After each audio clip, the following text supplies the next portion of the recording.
இருக்கிறது, ஆனால் சந்திப்பதற்கான ஆயத்தம் இல்லை. இதை நீங்க ஏற்றுக்கொள்ள முடியாது. சந்திப்பதற்கான அந்த ஆயத்தம், அதாவது ஆரம்பத்தில் சொன்னேன், ப்ரிப்பேர் ஃபார் எனிதிங். இது கடினம். பேசுவது ரொம்ப சுலபம், ஆயத்தமாயிருங்கள். இதான் உலகம். நேற்று வரை நண்பர், இன்னைக்கு விரோதி. நேற்று வரைக்கும் அவர் உயிர் தோழன், இன்றைக்கு உயிர் எடுக்கிறவர். நேற்று வரைக்கும் ஜீவனை கொடுப்பான்னு நம்பணும், இன்னைக்கு நம்ம ஜீவனை எடுத்துடுறாரு நாள். இதுதான் வாழ்க்கை. இதெல்லாம் தவிர்க்க முடியாத காரணங்கள்.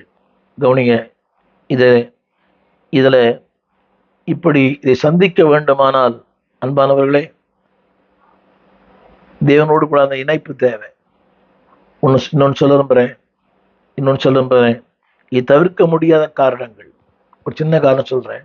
இது வரும்போது how we accept it.